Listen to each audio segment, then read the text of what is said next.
Hallelujah hallelujah.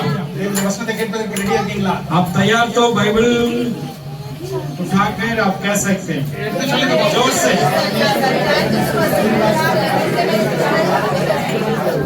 नहीं।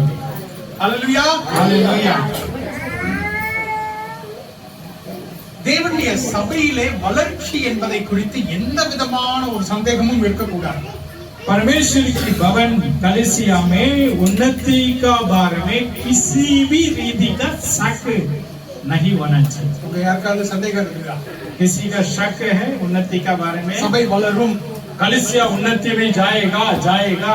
சபை வளருகின்ற பொழுது அதிலே தலைவர்கள் முக்கியமாக இருக்கிறார்கள். कलीसिया जब भी उन्नति में बढ़ेगा उसमें जो कलीसिया का जो लीडर बोलते हैं मुखिया का बहुत अच्छा काम करना है। எல்லா காரியமும் பாஸ்டர் அம்மாவும் தான் பண்ணிட்டு இருக்கணும்னு சொல்ல முடியாது. वैसा नहीं हर एक काम पास्टर और पास्टरनी ही करेगा नहीं। அப்படி அவங்க தான் எல்லா காரியங்களும் பண்ணிட்டு இருந்தாங்கன்னா சபை வளராது. अगर दोनों ही सारी काम कर रहा तो कलीसिया उन्नति नहीं पाएगा। சபைக்குள்ளாக இருந்து தலைவர்கள் எழுப்ப வேண்டும். कलीसिया का अंदर क्या अगुवा का हमने रखना पड़ेगा। சபையிலிருந்து சபைக்கு வந்து சபையிலே செழித்திருக்கிற அந்த மக்கள் தலைவர்களாக எழுப்ப வேண்டும். हमारा कलीसिया का अंदर शिक्षकार खड़े होकर लोगों को शिक्षा देने वाला खड़े होना चाहिए। நாம இன்னைக்கு அதை தான் பார்க்க போகிறோம். आज हम वही बातों को देखने जा रहे हैं। சபையினுடைய தலைவர்கள் என்ன செய்ய வேண்டும், कलीसिया का मुख्य लोग क्या करना चाहिए। நிறைய நேரங்கள்ல அது மட்டும் தான் நாம பார்ப்போம்.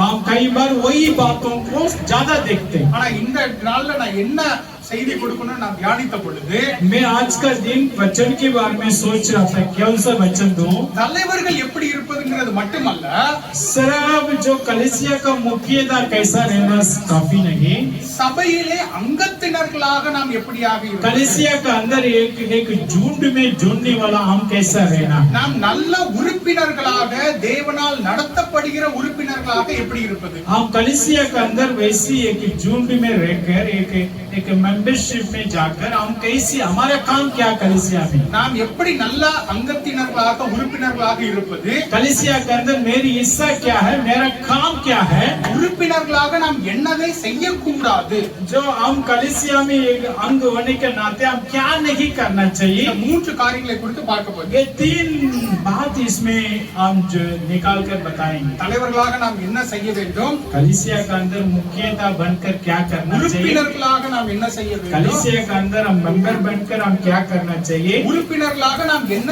कलीसिया செய்யக்கூடாது, में एक अंग होने के नाते क्या नहीं करना चाहिए। கேட்பதற்கு தயாரா இருக்கீங்களா? क्या सुनने के लिए तैयार है? ஹல்லேலூயா.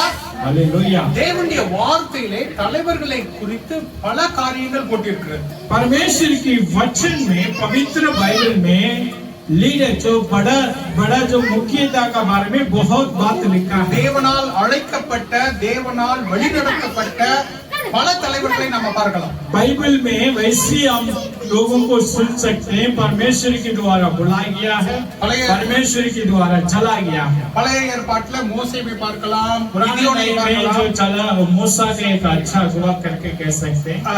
மோசே, கிதியோன், நெகமியா, இப்படி பல தலைவர்களை பழைய पुराने ஏற்பாட்டுல में பார்க்கலாம். जो गिडियोन्स, जो नेगेमिया, इसी रीति से कई लोगों को हम देख सकते हैं। புதிய ஏற்பாட்டுல நம்ம பார்த்தோம் என்றால் பவுல் அப்போஸ்தலர், பேதுரு, இப்படி பல மக்களை நாம பார்க்கலாம். नया नियम में वैसा पौलुस और पतरस छह लोग सब इसके बारे में देख सकते हैं। தேவனுடைய வார்த்தையானது தலைவர்களும் உறுப்பினர்களும் நிறைந்த ஒரு காரியமாக இருக்கிறது. परमेश्वर की वचन हमेशा हमें क्या करते हैं, एक मुख्य पद पर लेकर आते हैं। அதனாலதான் பவுல் அப்போஸ்தலர் சொல்லி இருக்கிறார், இதுல எழுதப்பட்டிருக்கிறது எல்லாமே நமக்கு பயன்படும்படியாக इसलिए எழுதப்பட்டிருக்கிறது. पौलुस बार बार कहता है इस पवित्र बाइबल में जो भी दिया गया लिखा गया वो हमारे लिए है। அப்ப நீங்கள் எல்லாம் தலைவர்களாக வரணும் என்றால் इसलिए आप सब एक बहुत बड़ा नेता अगुवा जैसा बनना तो தேவனுடைய வார்த்தையை படிக்கணும், परमेश्वर के वचन को पढ़ना है, தேவனுடைய வார்த்தையை தியானிக்கணும், परमेश्वर की कलाम का ध्यान करना है, தேவனுடைய வார்த்தையின் பிரகாரமாக நடக்கணும். परमेश्वर के वचन के मुताबिक चलना है। நம்ம இப்போ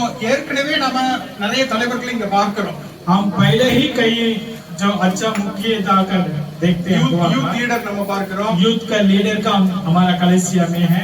சண்டே ஸ்கூல் லீடர் நம்ம பார்க்கிறோம், कल संडे स्कूल का जो लीडर चलाने वाला को देखते हैं। விமென்ஸ் லீடர் நம்ம பார்க்கிறோம், बहन लोग का बीच में एक लीडर है, वो भी देखते हैं। இப்படி நிறைய தலைவர்கள் நம்முடைய சபையில ஏற்கனவே எழுப்பி வருகிறார்கள். ऑलरेडी पहले हमारा कलेसिया में कई लोगों को कई जमावारी दे चुके हैं, இன்னும் நீங்க எல்லாம் நிறைய எழும்ப வேண்டும். लेकिन और भी जमावारी लेना है कलेसिया में। இப்படிப்பட்ட இந்த ஏற்கனவே இருக்கிற தலைவர்களும் தேவனுக்குள்ளாக வளர வேண்டும். जो पहले ही चुनाई गए जो अगुवा हो वो परमेश्वर के वचन में पढ़ना चाहिए। முதலாவது எடுத்து படிங்க, पहले मेरे साथ बाइबल पढ़ो। மார்க் 10:45 मरकुस 10 का 45 45 परंतु में ऐसा नहीं है, वरन जो कोई तुम में बड़ा होना चाहिए, का पुत्र इसलिए नहीं आया कि 45 बेटी परंतु सेवा टहल की जाए, पर इसीलिए आया कि अब सेवा टहल कर भूतों की छुड़ौती के लिए अपना प्राण दे। Very good. और एक बार पढ़ो बेटी। क्योंकि मनुष्य का पुत्र इसलिए नहीं आया कि उसकी सेवा टहल की जाए, पर इसलिए आया कि आप सेवा टहल करें और बहुतों की छुड़ौती के लिए अपना प्राण चुनौती के लिए ना, छुड़ौती चुनौती। ஹல்லேலூயா. हालेलुया। இயேசு கிறிஸ்துவானவர் இந்த உலகத்திற்கு வந்த பொழுது அவர் சொல்கிறார், यीशु मसीह इस दुनिया में आकर एक बहुत बड़ा जो वचन में कह रहा था, அவர் யாரையும் அதிகாரம் பண்ண வரல, किसी का अपनी वस्तु में रखने के लिए नहीं आया, मतलब किसी का ऊपर अधिकार दिखाने के लिए नहीं आया। நான் அதிகாரம் பண்ணுவதற்காக வரவில்லை, परमेश्वर ये कह रहा है, मैं किसी का ऊपर अधिकार दिखाने के लिए नहीं आया, ஊழியம் செய்யவே வந்தேன். मैं उनका सेवा करने के लिए आया हूँ। நான் ஊழியம் செய்யவே வந்தேன். प्रभु यीशु मसीह खुद कह रहे, मैं सेवा लेने के लिए नहीं, सेवा करने के लिए आया हूँ। எங்க சர்ச் பாஸ்டர் எட்வர்ட் லூயிஸாவுக்கும் இப்படியாக சொல்லுவார்கள், पास्टर जो एडवर्ड लुईस जी ने बार बार यही कहता है, சபையினுடைய முதலாவது ஊழியக்காரன் நான் தான் அப்படின்றார். कलीसिया का पहला सेवक मैं हूँ, எல்லா காரியத்திற்கும் ஊழியக்காரன் நான் தான் அப்படின்றார். हर एक बातों को मैं सेवा करने वाला पहला व्यक्ति मैं हूँ। நான் அவரை பார்த்திருக்கிறேன். मैं उसका ठीक से देखता हूँ। ஒரு நாள் எங்க சபையினுடைய ஒரு அங்கத்தினர் இறந்து விட்டாங்க. एक बार हमारा उस कलीसिया के एक मुखिया का गुजर गया था। அவர்களுடைய வீட்டுல காலை 3 மணி வரைக்கும் ஏர்லி மார்னிங் 3 மணி வரைக்கும் அவங்க வீட்டுல இருந்து எல்லா காரியத்தையும் அவங்க எடுத்து பண்ணாங்க. मैंने देखा जब भी उसकी गुजर गया था, रात को 3 बजे तक उनकी घर में रहकर हर एक कामों को इन्होंने अपने ऊपर लेकर किया था। அதை முடிச்சிட்டு வீட்டுக்கு போயிட்டு उसके बाद घर जाकर அன்னைக்கு ஈவினிங் இன்னொரு ஒருத்தருடைய பிறந்த நாள், அதற்கு அவர்கள் வந்து விட்டாங்க. उसी दिन सेम दिन किसी का जन्मदिन था, उधर भी जाकर सेवा किया। அன்னைக்கு ஈவினிங் நான் அவங்களை பார்க்கிறேன். मैं शाम को देख रहा था जन्मदिन पहले, கண்ணெல்லாம் டயர்டா, ரொம்ப டயர்டா उसकी இருக்காங்க. आंखों में बहुत नींद से भरा हुआ था, लाल लाल दिख रहा है, ஆனால் அவர்கள் அங்கே இருந்தாங்க. लेकिन वहाँ जाके वो सेवा कर रहा था। அல்லேலூயா. हालेलुया। அப்ப நம்ம தலைவர்கள், அதாவது உலகத்துல தலைவர்கள் அப்படி சொன்னா அதிகாரம் பண்ணுகிறவர்களாக இருப்பார்கள். दुनिया का नेता लोग हमारे ऊपर अधिकार को दिखाता है, ஆனா சபையில தலைவர்கள் என்றால் लेकिन जो कलीसिया के अंदर नेता लोग होते हैं, जो मुखिया होते हैं, அதிகாரம் பண்ணுகிறவர்கள் वो அல்ல, अधिकार दिखाने वाला नहीं, அவர்கள் சேவை செய்கிறவர்கள், वो सेवा करने वाला बनना चाहिए। ஊழியம் वो செய்கிறவர்கள். सेवा करना है, அதை நம்ம முக்கியமாக புரிந்து கொள்ள वो வேண்டும். पहले हम जानना चाहिए कलीसिया में हम क्या करना है। பவுல் அப்போஸ்தலர் ரோமர் 12 சொல்லுவார், 12वां अध्याय रोमी किताब पर 12 में पौलुस कहते हैं, இந்த உலகத்துக்கு ஏற்ற வேஷம் தெரியக்கூடாது. ये संसार की रीति से आप रूप मत बदलो। இந்த உலகத்திலே தலைவர்கள் என்றால் எல்லாரும் அதிகாரம் பண்ணுகிறவர்களாக இருப்பார்கள். ये दुनिया का नेता लोग वही होते हैं, हमारे ऊपर अधिकार दिखाते हैं, சபையிலே அப்படி இருக்கக்கூடாது. लेकिन कलीसिया में वैसा नहीं है। சபையிலே தலைவர் என்று சொன்னால் அவர்தான் முதலாவது ஊழியம் செய்கிறவர்கள். कलीसिया में जो नेता लोगों को कहते हैं वही सेवा करने वाला बनना चाहिए। நான் ஏற்கனவே சொல்லியிருக்கிறேன், நான் ஒரு மெட்ராஸ்ல இருக்கும்போது ஒரு சபைக்கு போவேன். मैं पहले कई बार मेरी गवाही को मैं बताया था, कलीसिया जो चेन्नई में था, मैं शुरू में जाता है, அங்கே பிரகாஷ் அப்படிங்கிற ஒருத்தர் இருந்தார். मेरा एक बड़ा जो भाई जैसा था, वो प्रकाश नाम से है। பாஸ்டருக்கு வலது கை அவர்தான். पास्टर को दाहिना हाथ वही है, எல்லா காரியமும் அவர் தான் எடுத்து பண்ணுவார். सारी काम वही करता है कलीसिया में। அது நியூ இயர்க்கு கேலண்டர் டைம் அடிக்கிறதாக இருக்கட்டும், नई साल का कैलेंडर प्रिंट करने से लेकर சபையை க்ளீன் பண்ணிக்கிறதாக இருக்கட்டும், कलीसिया का सफाई करने तक எல்லா காரியமும் அவர் தான் பண்ணுவார். सारी काम वो खुद कर लेता है। ஆனா யார்கிட்டயும் வந்து நான் பண்றேன் அப்படின்னு वो யார்கிட்டயும் कलीसिया में काम करने के बाद किसी से नहीं बोलता मैंने किया करके घमंड नहीं करता। அவர் ஒண்ணு ஆபீஸ்ல இருப்பாரு, नहीं तो वो दफ्तर में रहेगा, இல்ல நைட்டு தூங்கிட்டு இருப்பாரு, नहीं तो रात में सोते रहेगा। இல்ல சர்ச்சை விஷயமா ஏதாவது ஒரு வேலை பண்ணி अगर कोई टाइम तो वो कलीसिया में मिल सकते, कुछ न कुछ काम करता। நாம அப்படிதான். हम भी वैसे रहना है, சபை அப்பதான் வளரும். तभी कलीसिया उन्नति में आएगा। நீங்கள் ஒவ்வொருவரும் சபைக்காக நான் என்ன ஊழியம் செய்வது, आप सब सोचना चाहिए कलीसिया के लिए मैं क्या सेवकाई करूं, சபைக்காக நான் என்ன செய்வது, कलीसिया के लिए मेरा काम क्या है, சபை மக்களுக்காக என்ன செய்வது. कलीसिया का झुंड के लिए मैं क्या करूं। அப்படி நாம நினைக்கும் போது சபை வளரும். अभी हम वैसा सोचेंगे तो तभी कलीसिया उन्नति में நம்முடைய जाएगा। தேவனாகிய இயேசு கிறிஸ்து हमारा यहोवा यीशु मसीह அவர் இங்கே வந்து அதிகாரம் பண்ணுவதற்காக வரவில்லை. यहाँ आकर हमारा ऊपर अधिकार दिखाने के लिए नहीं आया। அவர் சிலுவையிலே அறையப்படுவதற்கு முந்தின நாள்ல वो कलवारी क्रूस में मरने से एक दिन पहले இடுப்புல டவலை கட்டிக்கிட்டு वो अपने कमर में एक टाउल बांधकर எல்லாருக்கும் அவர் கை கால்களை கழுவி हर एक चेलों को पावों को उन्होंने पानी से धोकर सफाई किया। நாம் அப்படிப்பட்ட ஒரு சிந்தனை உள்ளவர்களாக இருக்கோம். हमारा सोच भी वैसा होना चाहिए, दूसरों को हम सेवा करना। அப்ப சபையில நாம தலைவர்கள் என்று சொன்னால் अगर कलीसिया में हम मुखिया करके कहेगा तो எல்லாரும் ஏதோ அதிகாரம் பண்ணிக்கிட்டு இருக்கணுங்கிறது கிடையாது. मैं एक लीडर हूँ इसलिए मेरी बात सुनो करके अधिकार नहीं दिखाना। நமக்கு முதலாவது இருக்க வேண்டியது ஒரு சேவைக்குரியதான ஒரு இருதயம். हमारा अंदर वही हृदय होना चाहिए, दूसरों को सेवा करें। மற்றவர்கள் எப்படி தேவனுக்குள்ளாக வளர முடியும், दूसरी लोग परमेश्वर में कैसा उन्नति पाएंगे, அவர்களை எப்படியாக தேவனுக்குள்ளாக வளர செய்ய முடியும், उनका परमेश्वर के अंदर जैसा कैसा उन्नति में लेके आ सके। நாம் அந்த ஒரு சிந்தனை உள்ளவர்களாக இருக்கோம். हम वैसी सोच वाला बनना चाहिए हमेशा। இரண்டாவது दूसरी ஜெபத்தினுடைய ஒரு எண்ணம் நமக்கு இருக்க வேண்டும். कलीसिया में एक हमेशा प्रार्थना के बारे में सोच होना चाहिए। நேத்து நீங்க செயின் பிரேயர் பண்ணிருக்கீங்க, आप लोग को शुक्रवार चेंज प्रेयर किया था, ரொம்ப சந்தோஷம். मुझे सुनकर बहुत अच्छा लगा। ஒவ்வொரு நேரத்தினுடைய ஆட்களை நான் பார்த்தேன். मैं पास्टर ने भेजा जो समय पर नाम जो दिया गया वो सबको मैंने देखा। எல்லாரும் ஜெபிச்சிருக்கீங்க, आप सब ऑलमोस्ट प्रार्थना किया, ரொம்ப சந்தோஷம். मुझे बहुत अच्छा लगा। ஜெபமானது கிறிஸ்தவ வாழ்க்கைக்கு மிகவும் முக்கியமானது. प्रार्थना मसीहत की जीवन पर बहुत मुख्य है। ஜெபம் தான் கிறிஸ்தவ வாழ்க்கைக்கு தேவையான எல்லா விதமான பலத்தையும் प्रार्थना मसीहत की जीवन पर हर एक जरूरत का लेकर आता है। இந்த உலகத்துல பலவிதமான குழப்பங்கள் உண்டு. इस संसार में कई तरीका समस्या है। இந்த உலக வாழ்க்கையில பலவிதமான கேள்விகள் நமக்கு வரும். इस संसार की जीवन में कई तरीका सवाल हमारे ऊपर आता है। அதுவும் நீங்க தலைவர்களாக இருந்தீங்கன்னா ஏகப்பட்ட குழப்பங்கள் इस सभी कलीसिया में आप एक मुख्यता होगा तो और भी सवाल आपके ऊपर आता है। ஏதோ கோவிட் மாதிரி ஏதோ ஒரு நிகழ்ச்சி வருது, मान लो ऐसे कोई अचानक जो महामारी आ रहा है, அது முடிஞ்சு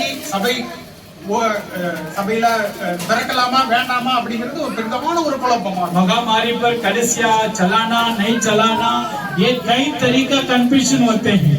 சபை மக்களிடத்துல பாஸ்டர் கேட்டாங்கன்னா अगर पास्टर जी आपसे सलाह पूछेगा तो ஒருத்தர் சொல்லுவாங்க, एक बोल सकते हैं, என்ன பாஸ்டர் உங்களுக்கு விசுவாசம் இல்லையா பாஸ்டர், நம்ம ஆரம்பிக்கணும் பாஸ்டர் அப்படிம்பாங்க. कई लोग बोलते हैं पास्टर विश्वास से हम शुरू करते हैं। இன்னொருத்தவங்க சொல்லுவாங்க, और कोई बोलते हैं पास्टर से என்ன பாஸ்டர் இன்னும் கோவிட் முழுசா போகலையா பாஸ்டர், महामारी जो कोविड अभी तक खत्म नहीं हुआ, आप क्यों चर्च शुरू कर रहे हैं। இன்னொரு நீங்க ஆரம்பிச்சீங்கன்னா இன்னும் அதிகமா வந்துருமே பாஸ்டர். हाँ और भी कह सकते हैं, अगर आप शुरू करेगा तो और भी ज्यादा होते हैं। அப்ப எல்லா விதமான ஆலோசனைகளும் வரும், हर एक तरीका बात कलीसिया में आएगा, வேறு விதமான கேள்விகள் வரும். कई तरीका सवाल आते हैं। அப்ப அதுல ஞானமாக நாம் நடந்து கொள்ள வேண்டும். उसमें बहुत ज्ञानी वाला बनकर हम चलना चाहिए। நமக்கு ஜெபம் हमारे लिए प्रार्थना अवश्य है। இயேசு கிறிஸ்துவுக்கு ஜெபம் தேவையா இருந்திருந்தால் यीशु मसीह का भी प्रार्थना आवश्यकता है। நமக்கு எவ்வளவு அதிகமாக தேவை। अगर यीशु मसीह इतना ज्यादा प्रार्थना कर रहा तो हमारे लिए कितना ज्यादा जरूरत है। ஆண்டவராகிய இயேசு கிறிஸ்துவானவர் 12 சீஷர்களை எடுப்பதற்கு முன்பாக போய் ஜெபிக்கின்றார்। यीशु मसीह 12 चेलों को बुलाने से पहले जाकर प्रार्थना कर रहा था। அவர் எல்லா காரியத்திலும் அவர் ஜெபிக்கின்றார்। हर एक बात में यीशु मसीह प्रार्थना में समय बिता रहा है। எடுத்து படிக்க லூக்கா 6 लूका 6 अध्याय 12வது வசனம்।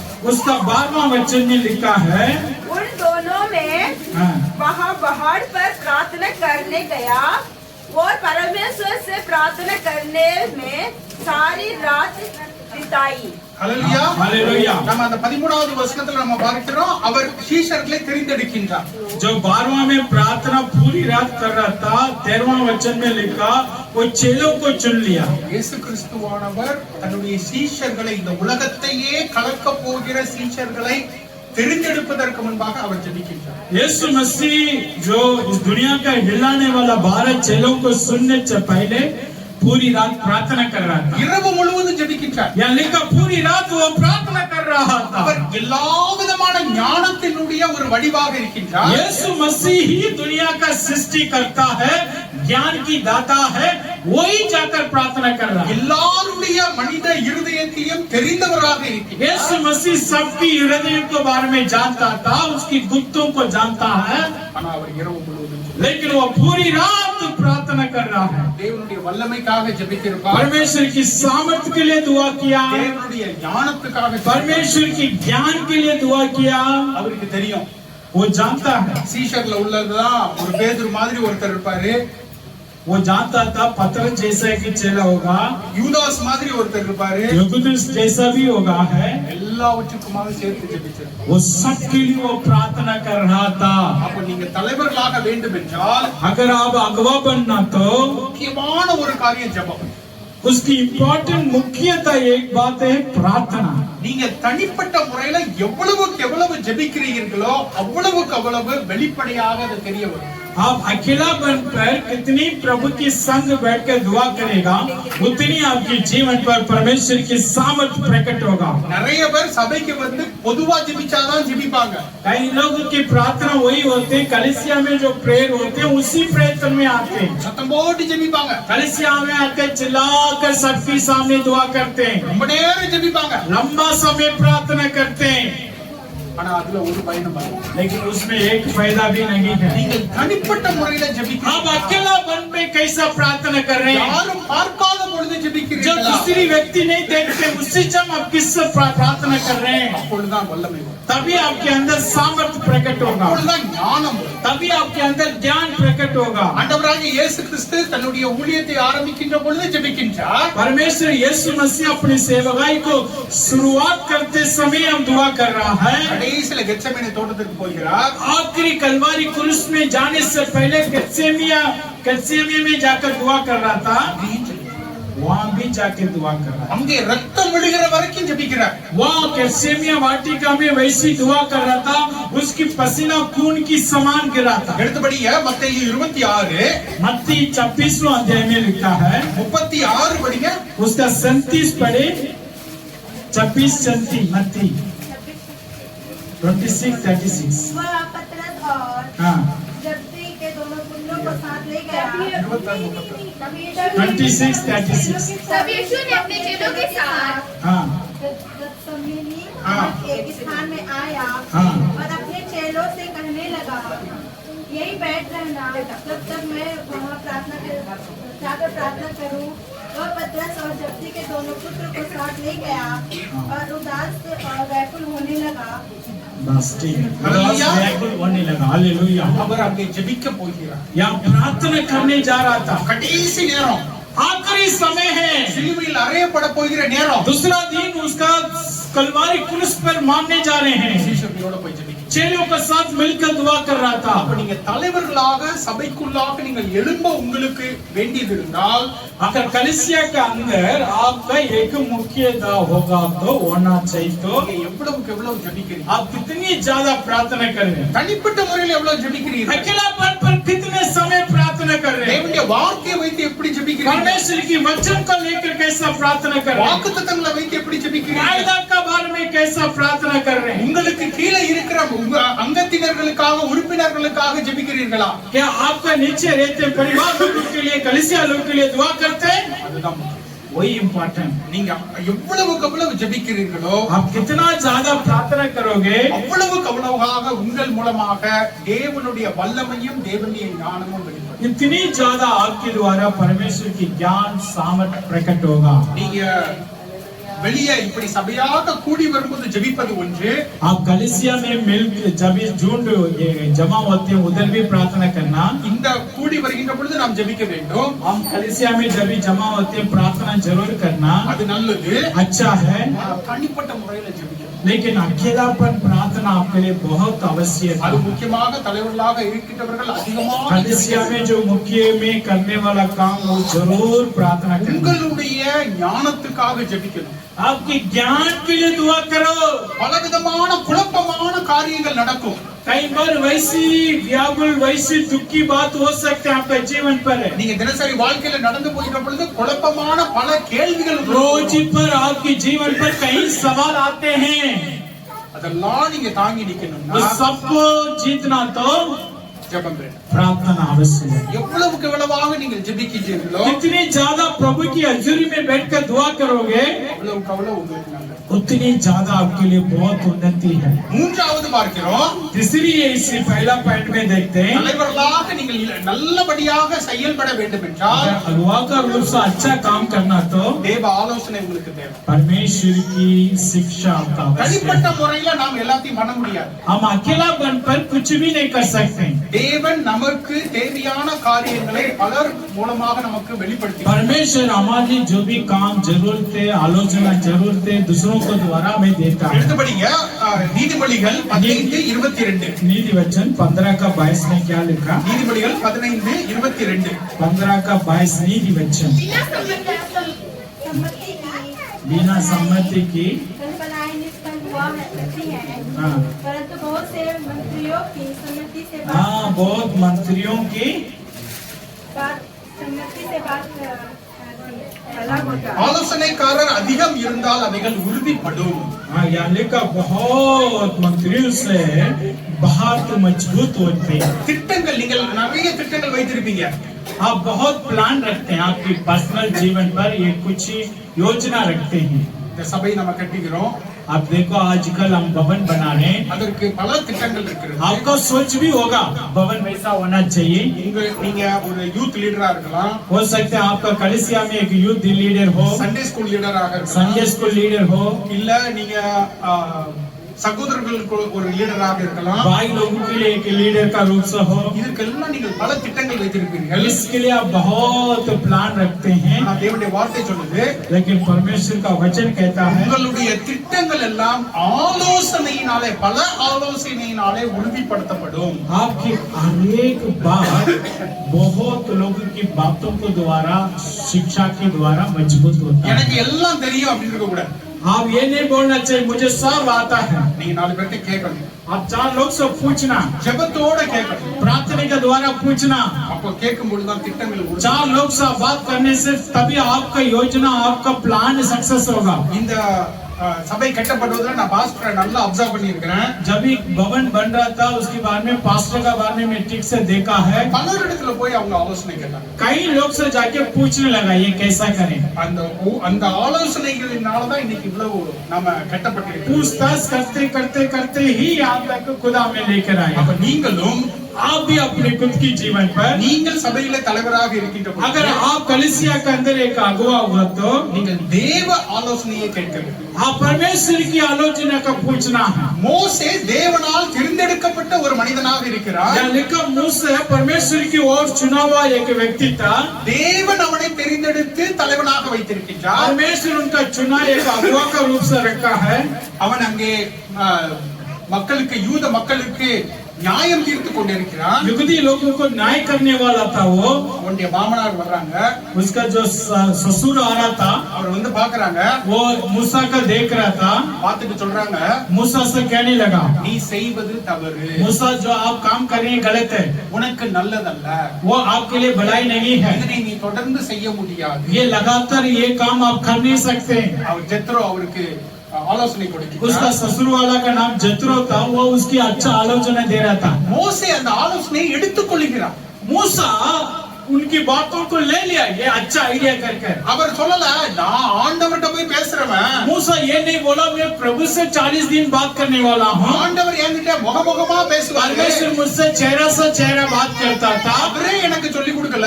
परमेश्वर नहीं बोला था. நீ என்ன எனக்கு சொல்லி आप कौन है मुझे बताने के लिए? அப்படி மோசே சொல்ல. वैसा मूसा कभी नहीं बोला. அவர் சொன்ன ஆலோசனை எடுத்துக்கொள்கிறார். वो जो भी उसका प्लान था आलोचना का वो ले रहा था. அதுதான் தாழ்மை. यही दिन का है. அந்த தாழ்மை எப்ப தெரியுமா வரும்? वो दिन तक कब आएगा? தேவனோடு கூட हम ஜெபிக்கிற परमेश्वर की संग प्रार्थना में समय बिताने தேவனோடு से, கூட போய் பேசிக்கிட்ட பொழுது. परमेश्वर की संग बात करते समय, ஹalleluya. हालेलुया. அப்ப நீங்க தலைவர்களாக இருந்தா आप घर की मुख्य कलीसिया को मुख्य होना तो முதலாவது உங்களுக்கு தேவையானது ஊழியக்காரனுடைய ஒரு இருதயம் வேணும். आपको पहले एक सेवा करने वाला मन होना चाहिए. இரண்டாவது தேவையானது ஜெபமானது. दूसरा आपका जरूरत प्रार्थना है. நீங்கள் தனிப்பட்ட முறையில எவ்வளவு ஜெபிக்கின்றீர்களோ அவ்வளவுக்கு அவ்வளவு உங்களுக்கு आप பலமே अकेलापन कितना समय प्रार्थना में बिताओगे उतनी आपका अंदर ताकत मिलेगा. மூன்றாவது தேவ ஆலோசனை. तीसरी परमेश्वर की आलोचना है. இப்ப நாம பார்க்க போகிறோம். अभी हम देखने जा रहे हैं. நாம தலைவர்களை பற்றி பார்த்தோம். हम पहले अगुवा का बारे में देख நாம் लिया. எல்லாருமே தலைவர்களாக ஆயிட விடுவதில்லை. हम सब अगुवा मुख्य लीडर नहीं बन सकते हैं, நம்ம எல்லாரும் ஆனா உறுப்பினர்களாக இருக்கிறோம். लेकिन हम सब कलीसिया के एक हिस्सा बन के रह रहे हैं. சபையினுடைய உறுப்பினர்களாக நாம் हम இருக்கிறோம். सब कलीसिया के एक अंग हैं. நாம் எல்லாருமே ஏதாவது ஒரு வகையில உறுப்பினர்களாக हम இருக்கிறோம். सब कलीसिया में एक अंग मतलब एक कहीं ना कहीं एक जमावारी. அப்ப நாம முதல்ல உறுப்பினர்களாக நாம் என்ன செய்ய வேண்டும்? हम पहले कलीसिया में एक अंग होने के नाते हम क्या करना चाहिए? पहला நாம் எல்லாருக்குமே உறுப்பினர்களாக ஒரு பொறுப்பு இருக்கிறது. हम सब के लिए एक जिम्मेवारी है काम करने का कलीसिया में. சபை வளரணும் அப்படின்னு சொன்னா நாம் எப்படியாக நடந்து கொள்கிறோம் என்பது மிகவும் முக்கியமாக இருக்கிறது. कलीसिया उन्नति में जाना तो हम कैसा आगे बढ़ना उन्नति में आवश्यक है. முதலாவது पहले முக்கியமான காரியமானது நாம் சபையிலே நம்மை குறித்து ஒரு வேலைக்கு அனுப்புகின்ற பொழுது நாம் எப்படிப்பட்டதான அறிக்கையை கொண்டு வருகிறோம்? कलीसिया पहला काम यही था. कलीसिया में किसी काम कोई जिम्मेवारी हमें दे रहा तो उस जिम्मेवारी का कैसा मिठाने. மோசே ஒரு 12 வேவுக்காரர்களை அனுப்புகின்றார். मूसा क्या कर रहा था? लगभग 12 लोगों को भेज रहा था जेरिको में. உங்க எல்லாருக்கும் அது தெரியும். आप सब जानते हैं उसी देश में क्या चल रहा पूछने के लिए. மோசே ஒரு 12 வேவுக்காரர்களை அனுப்புகின்றார். मूसा 12 व्यक्ति का भेज रहा था जेरिको में. எப்படி இருக்கிறது? वो देश कैसा देख रहा हो, தேசம் எப்படி இருக்கிறது? उस देश के लोग कैसे हैं, போய் கேட்டுட்டு வாங்க. वो जाके पूछ कर போய் பார்த்துட்டு வாங்க. देख कर आ जाओ. அந்த இடம் எல்லாம் சுத்தி பார்த்துட்டு வாங்க वो सारी गांव घूमकर शहर घूमकर आ जाओ. அப்படின்னு சொல்றேன்.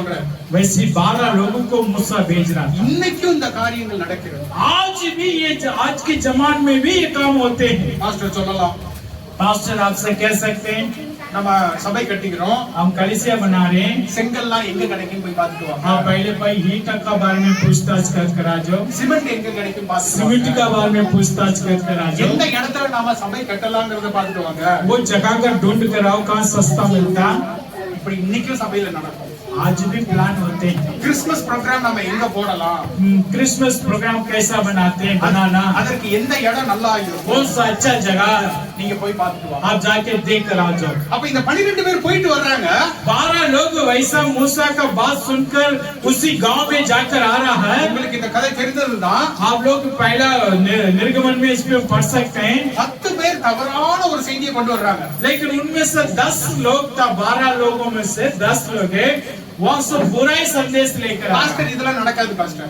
पास्टर जी ये काम नहीं हो सकता. இன்னைக்கு நம்மளுக்கு எல்லாம் செங்கல் கொடுக்க மாட்டேன்னு சொல்றாங்க. वो ईट ठीक नहीं हमारे लिए नहीं देगा. பாஸ்டர் செங்கல்லாம் ரொம்ப விலை அதிகமா बहुत महंगा हो के पास से ईटा நாமெல்லாம் வீடு கட்ட நாம சபை கட்ட हम முடியாது कलीसिया बनना थोड़ा मुश्किल है நம்மளே நிறைய பேர் அப்படிதான் हमसे कई लोग अविश्वास बात बोलने वाला बहुत लोग है யூத் லீடர்ஸ் ஏதாவது சொன்னா अगर यूथ का लीडर कुछ कर बोल दिया तो அதற்கு எதிர்த்து பேசுறது उसकी सामना करना அதெல்லாம் நடக்காது नहीं ये नहीं होगा அதெல்லாம் நம்ம பண்ண முடியாது ये हम नहीं कर सकते ஆனால் ரெண்டு பேரு लेकिन 12वां में से सिर्फ 2 व्यक्ति ने அவர்கள் தேவனுடைய அறிக்கையை கொண்டு வருகிறார்கள் वो परमेश्वर की सामर्थ को बता रहे हैं அவங்க சொல்றாங்க वो 2 व्यक्ति कह रहा था அங்க எல்லாம் அப்படிதான் இருக்குது वो सब ठीक है वो सब बड़ा था ஆனால் தேவன் நம்மேல் பிரியமாய் இருந்தால் लेकिन परमेश्वर हमारे ऊपर प्यार किया तो நாம் அதனை போய் நாம் சுதந்திரித்துக் கொள்வோம் उसी देशों को अपनी वस्तु में हम ले सकते हैं ஹalleluya हालेलुया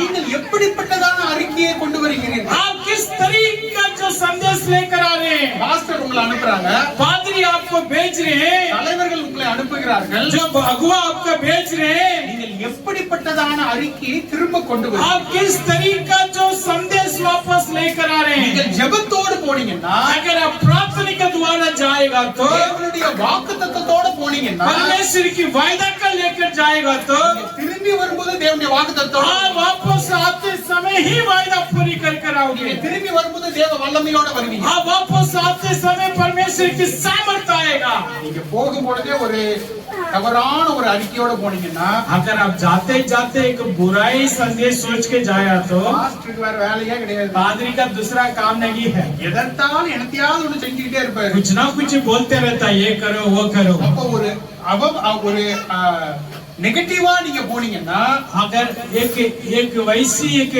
बुराई सोच में आप जाएगा तो நீங்க பாக்குறது எல்லாமே நெகட்டிவா தெரியும் आप जो बातों को देखते हैं सब कतरा बुराई दिखता है எல்லாமே முடியாத காரியமா தெரியும் सब सारी काम आपके लिए मुश्किल दिखता है அப்ப நீங்க எப்படியா நடந்து கொள்ள போகிறீங்க आप कैसा जा रहे हैं முதலாவது தேவனுடைய அறிக்கையை நீங்கள் கொண்டு வருகிறீர்கள் पहले परमेश्वर के संदेश का वहां से लेकर आना चाहिए நம்ம சபை வளரணும் என்றால் अगर हमारा कलीसिया उन्नति में जाना तो பாஸ்டரோ पास्टर हो பாஸ்டர் अम्माவோ पास्टनी हो சபை தலைவர்களோ कलीसिया का मुखिया हो உங்களை ஏதாவது ஒரு காரியத்தை சொல்லும்படி செய்யும்படியாக அனுப்புவார்கள் वो आपको कोई ना कोई जिम्मेवारी खुदा देता है நீங்கள் எப்படியாக திரும்பி வரப்போகிறீர்கள் आप उस जिम्मेवारी को कैसा पूरी करके संदेश लेकर आओगे இதெல்லாம் முடியாதுன்னு சொல்ல போறீங்களா क्या ये मुश्किल नहीं होगा करके बोलने वाले தேவன் என் மேல் பிரியமாய் இருந்தால் நான் செய்து முடிப்பேன் சொல்ல अगर परमेश्वर मेरे ऊपर प्यार रखा तो मैं करके दिखाऊंगा कहने वाले பாஸ்டர் இது எனக்கு கஷ்டமான காரியம் பாஸ்டர்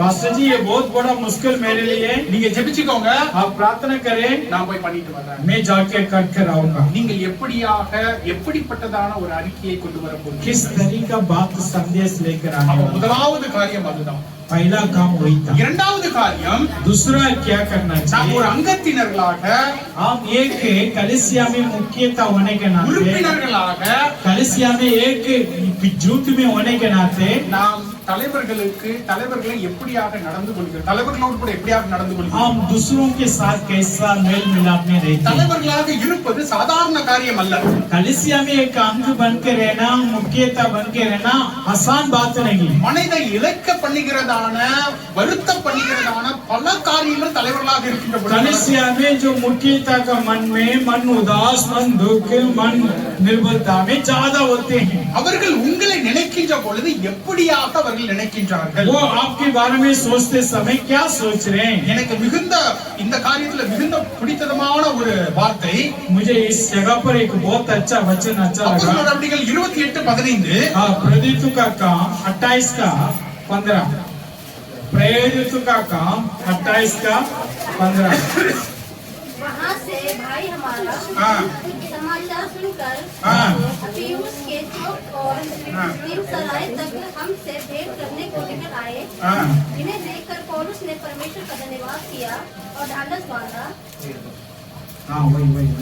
பவுல் அவர்களை கண்டு தேவனை ஸ்தோத்தரித்து தைரியம் इन्हीं அடைந்தார் बातों को देखकर पौलुस उसके बारे में देखकर हिम्मत पाया उसका प्रभु का धन्यवाद दिया பவுல் அப்போஸ்தலருடைய வாழ்க்கையில பல காரியங்கள் நடந்திருக்குது पौलुस की जीवन पर कई दुर्घटना कई अच्छी बात हुआ தேவனுக்காக அவர் அடிபட்டு இருக்கிறார் परमेश्वर के लिए बहुत चोट खाया பசியோடு இருந்திருக்கிறார் भूखे में रहा ஜெயில இருந்திருக்கிறார் बंदीगृह में रहा இங்க அவர் சொல்கிறார்கள் यहाँ पौलुस कह रहा है சில சகோதரர்கள் அவர்களை பார்க்க வந்தார்கள். कुछ भाई लोग पौलुस को मिलने आया था। பவுல் அவர்களை கண்டு தைரியப்பட்டார். पौलुस उन भाइयों को देखकर बहुत हिम्मत पाया। பவுல் அவர்களை கண்டு சந்தோஷப்பட்டார். पौलुस उनका देखकर बहुत आनंदित हुआ। பவுல் அவர்களை கண்டு அவர் உற்சாகம் பெற்றார். पौल उनका देखकर बहुत होश में आया है। உங்களை பார்த்தால் आजकल लोग कलीसिया का लोग आपका देखेगा तो உங்களுடைய பெயரை கேட்டால் आपका नाम सुनने से பாஸ்டருக்கு சந்தோஷம் வருதா கவலை வருதா? पास्टर का आनंदित आ रहे दुख आ रहे। பாஸ்டர் உங்களுக்காக ஜெபிப்பாங்க. पादरी आपके लिए दुआ करते हैं। உங்க பெயர் ஞாபகத்துல வந்த உடனே अगर आपका नाम पादरी सुनते याद आते ஐயோ அவனா ரொம்ப தொல்லை கொடுக்கிறவன, वो बहुत मुझे तंग करता है, ஐயோ அந்த சகோதரி எப்பவுமே சண்டை போட்டுட்டு वो இருப்பாங்க बहन हमेशा डरते रहती है, அப்படிங்கிற எண்ணம் வருதா? वैसी सोच पास्टर का आ रहे இல்ல नहीं तो உங்க நினைவு வந்த உடனே ஒரு சந்தோஷம் வருது. आपका नाम सुनकर पास्टर का एक आनंदित है। அந்த சிஸ்டர் நல்லா वो ஜெபிப்பாங்க. बहन अच्छा प्रार्थना करने वाली, நாம அவர்களுக்காக ஜெபிக்கணும். हम और उसके लिए दुआ करना है। அந்த சிஸ்டர் ரொம்ப நல்லா நம்ம குடும்பத்தை கவனிச்சுப்பாங்க. वो बहन अच्छी रीत से अपने परिवार को चलाते, हमें भी ख्याल करते हैं, அவங்களுக்காக ஜெபிக்கணும். उसके लिए हम प्रार्थना करें। அந்த பிரதர் முதல்லயே வந்துருவாரு. वो भाई बहुत अच्छा प्रभु में पहले आने वाला சபை व्यक्ति है। முடிஞ்ச உடனே எல்லா காரியத்தையும் க்ளீன் பண்ணிட்டு தான் போவாரு. कलीसिया खत्म होते सारी काम करके जाएगा, நாம அவருக்காக ஜெபிக்கணும். उनके लिए हम प्रार्थना करें। உங்களுடைய எண்ணம் அவருக்கு வருகின்ற பொழுது எப்படியாக இருக்கின்றது? आपका बारे में जब भी पादरी सोच रहा है, आप पादरी का कैसा लग रहा है? நீங்கள் தொல்லை கொடுக்கிறவர்களாக இருக்கிறீர்களா? क्या आप पादरी को तंग करने वाला व्यक्ति हो, இல்ல அவர்களை உற்சாகப்படுத்துகிறீர்களா? नहीं तो पादरी का विश्वासों को और आनंद से बढ़ाने वाला हो? மிகவும் முக்கியமானது. ये बहुत अवश्य है। சபை தலைவர்களாக இருப்பது என்பது மிகுந்த கவலைக்குரியதான மிகுந்த பாரத்துக்குரியதான ஒரு காரியம். कलीसिया में एक अंग बन के रहना एक बहुत मुश्किल है और एक आनंद की काम है। நீங்கள் அதிலே அதிகமாக பழுவை கொண்டு வரக்கூடாது. हाँ, अब कलीसिया में बहुत दुखी बातों को लेकर नहीं आना चाहिए। சபைக்குள்ளாக பிரச்சனை பண்றது, कलीसिया के अंदर लड़ाई शुरू करना, சபையில ஒருத்தருக்கு ஒருத்தர் எதிரா அவர்களை சண்டை போட்டு விடுவது, एक दूसरों को विरोध बोलना, இப்படிப்பட்டதான காரியங்களை செய்ய कलीसिया के अंदर आप कभी भी वैसी काम मत करो। அப்ப உங்களுடைய நினைவு இனிதான ஒரு நினைவாக இருக்கிறது. हमेशा आपका बारे में कलीसिया में अच्छी गवाही होना चाहिए। ஹல்லேலூயா. ஹல்லேலூயா. எத்தனை பேர் ரெடியா இருக்கீங்க? कितने लोग अच्छा गवाह देने के लिए तैयार है? ஹல்லேலூயா. हालेलुया। மூன்றாவது एक बात और लिखा है, ஸ்தேவானை போல இருக்கும். स्टीफोन्स समान रहना चाहिए। ஸ்தேவான் அவன் ஒரு உதவி ஊழியக்காரன். स्टीफोन्स एक मदद करने वाला सेवक है। சபையானது வளர்கிறது. कलीसिया उन्नति में जा रहा था, प्रतिनिधि का काम है। அந்த ஆதி சபையானது வளர்கின்றது. शुरुआत की पुराना कलीसिया उन्नति में जा रहा था। சபை வளர்கின்ற பொழுது பலவிதமான அங்க குழப்பங்கள் வருகிறது. कलीसिया उन्नति में जाते समय कई तरीका समस्या वहाँ खड़ा हो रहा। அங்கே அதற்காக ஒரு 7 பேரை அவங்க தேர்ந்தெடுக்கிறாங்க. उसके लिए 7 लोगों को उन्होंने चुन लिया। அதுல ஒருத்தன் தான் ஸ்தேவான். उनमें से 7 लोगों से एक व्यक्ति था स्टीफोन्स। ஸ்தேவானை எங்க பிடிச்சிடுறாங்க. स्टीफोन्स को गिरफ्तार कर दिया। அவன் சபையை குறித்து அவன் விரிவாக விளக்கி சொல்லுகிறான். वो कलीसिया का बारे में एक खोल कर एक संदेश दे रहा था। எல்லா இடத்துலயும் பாஸ்டர் இருக்க முடியாது. हर एक जगह पास्टर नहीं हो सकते, எல்லா இடத்துலயும் தலைவர்கள் வந்து இருக்க முடியாது. हर एक जगह नेता लोग मुखिया नहीं हो सकते। உங்களுடைய விசுவாசத்தை குறித்து, आपकी विश्वास के बारे में, உங்களுடைய சபையை குறித்து आपकी कलीसिया के बारे में நீங்கள் விரிவாக விளக்கமாக சொல்லுவதற்கு தயாராக இருக்கிறீர்கள். आप खोलकर बोलने के लिए तैयार रहना चाहिए। இன்னைக்கு நீங்களே கேட்டு பாருங்க. आप अपने आप सवाल पूछ लो, நான் எதற்காக சபைக்கு வருகிறேன்? मैं किसके लिए ये कलीसिया आ रहा हूँ? எதற்காக சபைக்கு வருகிறேன்? मैं ये क्यों बार बार ये कलीसिया आ रहा हूँ? எதற்காக இதிலே நான் விசுவாசமாக क्यों இருக்கிறேன்? मैं ये कलीसिया में आकर एक विश्वास के रूप से ये पवित्र बाइबल का विश्वास करूं? உங்களால சொல்ல முடியுமா? क्या आप गवाही दे सकते हैं? உங்களால சொல்ல முடியும். क्या आप लोग गवाही दे सकते हैं मैं क्यों कलीसिया पर आ रहा हूँ? ஹல்லேலூயா. ஹல்லேலூயா. हालेलुया। அப்படி இருக்கும்போது தான் சபை வளரும். हमारा अंदर अच्छा गवाही होने से ही कलीसिया उन्नति में जाएगा। உதவி செய்கிறவர்கள், सहायता करने वाला, சபையில உதவி செய்கிறவர்கள், कलीसिया में सहायता मदद करने वाला, அவர்கள் எழுந்து விளக்கமாக விரிவாக சொல்லக்கூடியவர்களாய் மாறுகின்ற பொழுது कलीसिया का सहायता करने वाला खड़े होकर अच्छी रीति से खोलकर गवाही देते समय அப்பதான் சபை வரும். तभी कलीसिया उन्नति में जाएगा। அப்ப நீங்க எல்லாரும் அப்படிப்பட்ட ஒரு உறுப்பினர்களாக மாறணும். आप सब वैसे एक अंग कलीसिया के एक मुख्यता बन के रहना உங்க चाहिए। பக்கத்துல இருக்கிறவங்க வந்து கேக்குறாங்க, मान लो आपको पड़ोसी पूछ रहे हैं ஏன்பா சர்ச்சுக்கு போற?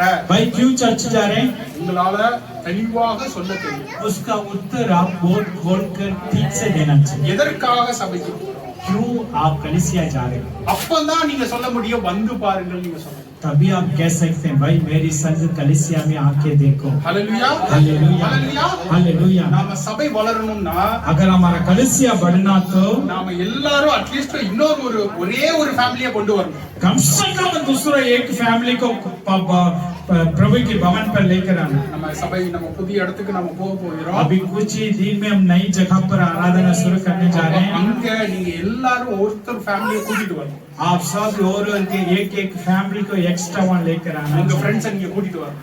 मित्र का लेकर आ सकते हैं। அப்படி கூட்டிட்டு வருகின்ற பொழுது தான் சபை வளரும். आप वैसे प्रभु के भवन पर आते समय उन्नति होती நீங்க है। எப்படி கூட்டிட்டு வர முடியும்? आप कैसा लेकर आओगे, உங்களுக்கு தெளிவாக தெரிய வேண்டும். वो बात आपका अच्छी रीति से पता होना चाहिए। आप क्या कहने जा रहे हैं, क्या सीख रहे हैं, நான் எதுக்காக சபைக்கு போறேன்? मैं क्यों कलीसिया जा रहा हूँ, நான் எதுக்காக பைபிள் படிக்கிறேன்? मैं क्यों ये पवित्र बाइबल पढ़ता हूँ, எதுக்காக நான் பிரேயர் பண்றேன்? मैं क्यों प्रार्थना करता हूँ। நம்ம உங்களுக்கு நல்லபடியாக தெரிய வேண்டும். आप पहले जानना चाहिए।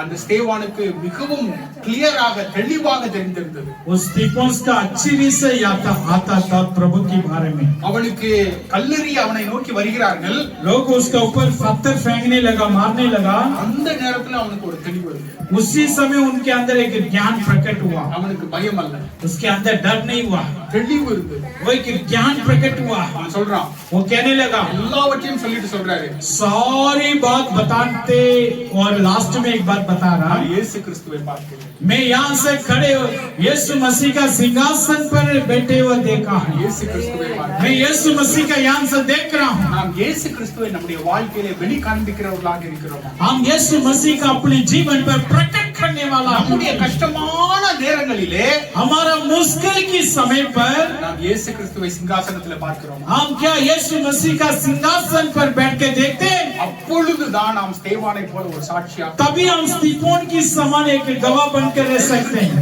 ஹல்லேலூயா. हालेलुया। மூன்றாவதாக तीसरी बात, உறுப்பினர்களாக நாம் என்ன செய்யக்கூடாது? हम कलीसिया में एक अंग होने के नाते क्या नहीं करना चाहिए। நாம பார்த்தோம் உறுப்பினர்களாக என்ன செய்யணும் அப்படி நாம हम பார்த்தோம். कलीसिया में एक मेंबर होने के नाते क्या करना चाहिए वो देखा था। நாம நல்ல அறிக்கையை கொண்டு வரணும். हम अच्छा संदेश लेकर आने वाला था। நாம் சந்தோஷம் கொடுக்கிறவர்களாக இருக்க हम வேண்டும். दूसरों को खुशियां बात बताने वाले, நாம் அதனை பார்த்தோம். वो बातों को हमने देखा। பைபிள்ல அங்கத்தினராக என்ன செய்யக்கூடாதுங்கிறதையும் போட்டிருக்கு. बाइबल में, पवित्र बाइबल में ये लिखा हम कलीसिया का मेंबर होते नाते क्या नहीं करना वो भी लिखा। நான் ஏற்கனவே உங்கள்ட்ட சொல்லியிருக்கிறேன், मैं पहले एक बात बताया था आपको, உங்களுடைய வாழ்க்கைக்கு தேவையான எல்லா காரியமும் பைபிள்ல இருக்குது. आपके जिंदगी में जो भी जरूरत है वो सारी जरूरतें पवित्र बाइबल में लिखा है। நீங்க ஞானவான்களாக இருக்க வேண்டும் என்றால், अगर आप ज्ञान पूर्ण होना तो, சபையிலே வளரணும் என்றால், कलीसिया में उन्नति में जाना तो, தேவனுக்குள்ளாக வளரணும் என்றால், प्रभु में उन्नति पाना तो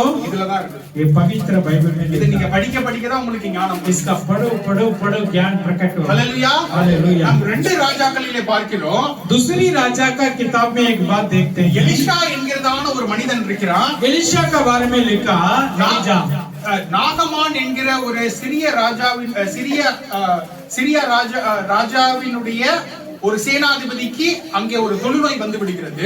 नागमान करके सीरिया देश की एक सेनाधिपति का बड़े बीमार आ जाते हैं। அவன் இந்த குஷ்டரோகத்தோட அங்க எலிசாவை வந்து பார்க்கிறான். वो बीमारी की संग परमेश्वर की दास एलिशा को देख रहा था। எலிஷா நீ போய் அந்த நதியில மூழ்கி எழுந்து போ அப்படின்னு சொல்றான். एलिशा ने उससे कहा जाकर वो यॉर्दन नदी पर क्या लगा दो, डुबकी लगा दो। அங்க எழும்பி அவனுக்கு முழுவதுமாக குணமாயிடுது. वो जाकर 7 बार डुबकी लगाया, उसकी सारी बीमार ठीक हो गया। உடனே அவன் வந்து எலிஷா விட்ட நான் ஏதாவது உங்களுக்கு பரிசு கொடுக்கணும்னா, वो वापस आके एलिशा से कह रहे हैं आपको कुछ ना कुछ इनाम में देने जाना देना। எலிசா சொல்றாரு எனக்கு ஒண்ணுமே வேண்டாம். एलिसा ने बोला भाई तेरा इनाम मुझे नहीं चाहिए, चलो கர்த்தர் கொடுத்தது मुझे खुदा ने दिया इनाम वो काफी है, நீ உன் ஊருக்கு போ. आप अपनी गांव चले जाओ। அவர் போயிட்டு இருக்கிறாரு. जब ही वो वापस जा रहा था அந்த டைம்ல उसी समय पर எலிஷாவினுடைய வேலைக்காரன் एलिसा का एक चेला था, அவன் ஓடி போறான். वो दौड़ के जा रहा था। ஐயா, கொஞ்சம் வெயிட் பண்ணுங்க. भाई साहब थोड़ा रुको, அவர் என்னுடைய தலைவர் தெரியாம சொல்லிட்டாரு. मेरा जो एलिसा जो मेरा लीडर जी जो गलत से बोल दिया आपसे, அவருக்கு நீங்க ஏதாவது கொடுங்க. वो बोल रहा था कुछ मांगने के लिए कुछ ना कुछ दे दो। தலைவர் வேண்டாம்னு சொல்றாரு. देखो एलिसा बोल रहे हैं मुझे नहीं चाहिए, எலிஷா சொல்லிட்டார் எனக்கு தேவையில்லை. एलिसा बोल रहा था आपका इनाम मुझे कुछ भी नहीं चाहिए। ஆனால் எலிஷாவுக்கு தெரியாமல், लेकिन एलिसा का नहीं पता था उसके चेले ने क्या किया, பாஸ்டருக்கு தெரியாம, पास्टर को नहीं पता था ये काम है, தலைவருக்கு தெரியாம, कलीसिया का मुखिया का नहीं पता, தேவனுக்கு எதிரான, சபைக்கு எதிரான, பாஸ்டருக்கு எதிரான ஒரு காரியத்தை செய்வார். जो कलीसिया का विरोध, पास्टर का विरोध और परमेश्वर के विरोध काम करना गलत बात। இன்னைக்கும் சபைகள் அது நிறைய நடக்குது. आजकल कलीसिया में बहुत होते हैं। பாஸ்டர் ஒரு காரியம் செய்ய சொன்னா अगर पादरी एक काम करने के लिए बोल रहा है அதுக்கு तो நேர் எதிர்மறையா செய்யறது. उसकी सीधा उल्टा काम हम करते हैं। அவருக்கெல்லாம் ஒண்ணும் தெரியாது அப்படிப்பட்டது. कुछ नहीं जानता पास्टर, நீங்க நாம அப்படி பண்ண முடியும். हम वैसा कभी नहीं करना चाहिए। என்ன தெரியுமா நடந்துச்சு? इधर क्या हो रहा पता, அதே அந்த மனுஷனுக்கு जो एलिसा का चेला झूठ बोल के जाके लिया था, எலிஷாவை வந்து அந்த வேலைக்காரன் வந்து பார்க்கிறான். वो जाके जो इनाम लेकर छुपा के रखकर आकर मिल रहा था। எலிசா சொல்லுகிறான், एलिसा भी बोल रहा था அவனுக்கு போன குஷ்ட ரோகம் உன் மேல வரும். ए तूने प्रभु की विरुद्ध झूठ बोला, इसलिए जिस व्यक्ति का पूरी बीमार निकल गया था वो तेरी शरीर पर आएगा। ஹல்லேலூயா. ஹல்லேலூயா. அப்ப நாம சபையிலே தலைவர்களுக்கு எதிராக எதையும் செய்யக்கூடாது. इसलिए हम कलीसिया में अगुआ का और पादरी के विरोध कुछ भी नहीं करना चाहिए। சபை தலைவர் சொல்லுகிறது, பாஸ்டர் ஏதாவது ஒரு காரியம் சொன்னா அதை தான் நம்ம செய்யணும். जो पास्टर जो काम दे रहा वही काम हम करना चाहिए। முக்கியமாக இந்த லஞ்சம் வாங்குறது, सबसे ज्यादा खतरा यही रिश्वत लेना, இந்த கணக்கு வழக்குல தவறாய் நடப்பது, हिसाब किताब में गलत करना, இதெல்லாம் சபைகள்ல நிறைய நடக்குது. ये कलीसिया में आजकल बहुत हो रहा है। பாஸ்டர் உங்களை நம்ப முடியுமா? क्या पादरी आपके ऊपर विश्वास रख सकते हैं? உங்களுடைய தலைவர்கள் உங்களை நம்ப முடியுமா? क्या आपका अगुआ आपके ऊपर विश्वास रख அப்ப सकते हैं? சபை வளர்கின்ற பொழுது இதெல்லாம் ரொம்ப முக்கியமாக இருக்கிறது. कलीसिया उन्नति में जाते समय ये सारी मुख्य है। நாம இன்னைக்கு இந்த சபையை கட்டி இருக்கிறோம், आज हम भवन बन रहे हैं, அதோட நின்று போயிட போறது இல்ல. ये सिर्फ यहाँ से खत्म नहीं होगा। அதுல சபை வளர்வதில் இன்னும் அதிகமான காரியங்கள், कलीसिया उसमें बढ़ते रहना वो भी मुख्य है। அதுல பல பணம் வரும். उसमें बहुत परमेश्वर हमें धन दौलत देगा। பாஸ்டர் உங்களை நம்பி அந்த பணத்தை கொடுக்க முடியும். अगर क्या पादरी आपका हाथ में वो जमावारी दे सकते हैं? நீங்கள் அதனை ஒழுங்காக கையாளுவீர்களா? क्या आप ठीक से उसका संभाल सकते हैं? இல்ல இந்த எலிஷாவினுடைய வேலைக்காரனை போல இருக்க போறீங்க. नहीं तो ये एलिसा का चेला जो गलत किया वैसा करने वाले हैं। முக்கியமாக நீங்கள் யோசிச்சுக்கோங்க. आप बहुत अच्छी से सोच के देखो। இரண்டாவது, उसके अंदर दूसरी बात है, அங்கத்தினர்களாக நாமே எனக்கு பெரிய பொறுப்பு வேணும் நம்ம கேட்க கூடாது. कलीसिया में मुख्यता होने के नाते हम जाके ये नहीं पूछना मुझे ये जमावारी दे दो। சபையிலே பொறுப்பானது தானாக வர வேண்டும். कलीसिया में जो भी जमावारी हमारे लिए आते हैं वो प्रभु की ओर से आना चाहिए। உங்களுக்கு கொடுக்கப்படுகிற சிறிய காரியங்களை நீங்கள் செய்கின்ற பொழுது आपके लिए जो जमावारी खुदा दे रहे हैं छोटी कामों पर आप सच्चाई दिखाने से பெரிதான பொறுப்பு தானாக வரும். जो बड़ा जमावारी अपने आप आ जाएगा। இன்னைக்கு சபையில நம்ம பார்க்கிறோம், வாட்ஸ்அப் ஸ்டேட்டஸ்ல, வாட்ஸ்அப்ல நீங்க ரேடியோ போடுறது, आज आप देखते हैं हमारा व्हाट्सएप में हर एक दिन संदेश चल रहा है, இந்த ஸ்பாட்டிஃபைல போடுறது, नहीं तो रेडियो के अंदर संदेश चल रहा है, இல்ல இந்த மாதிரி ஜெபங்களை நீங்கள் நாம ஆர்கனைஸ் பண்ணுவது, नहीं तो कलीसिया का जमावारी जो प्रार्थना का जमावारी हो, இல்ல வீடுகளிலே அந்த ஜெப கூட்டங்களை ஆர்கனைஸ் பண்ணுவது, नहीं तो घर के अंदर जो घर की मीटिंग करना है, இல்ல இங்க காணிக்க வசனம் கொடுப்பது, नहीं तो यहाँ का चंदा का वचन देना है, இல்ல இங்க பாட்டு நடத்துவது, नहीं तो यहाँ गीत गाना है। இப்படி எத்தனையோ விதமான பொறுப்புகள் சபையில இன்றும் இருக்கிறது. आजकल कलिसिया के अंदर कई तरीके जमावरी है। உங்களுக்கு அதனை பாஸ்டர் கொடுக்கின்ற பொழுது जब भी पादरी आपको एक जमावरी देगा तो நீங்கள் அதனை எப்படியாக நடத்துவீர்கள்? आप कैसे उसकी जमावरी का पूरी करेंगे? தேவனுக்கு செய்வதாக அதனை செய்கிறீர்கள். आप क्या ये जमावरी खुदा ने मुझे दिया करके कर रहे हैं? முக்கியமான காரியம். ये बहुत आवश्यक है। நாம போய் பாஸ்டர் எனக்கு பெரிய பொறுப்பு கொடுங்க, हम जाके खुद पास्टर जी मुझे ये जमावरी दे दो, நான் பணத்தை பாத்துக்கிறேன், मैं पैसा का जमावरी लेता हूँ, அப்படி நாம கேட்க கூடாது. हम नहीं पूछना चाहिए।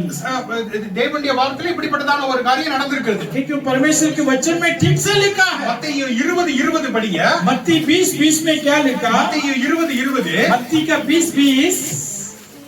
जब वह यरीहो से निकल रहे थे हाँ।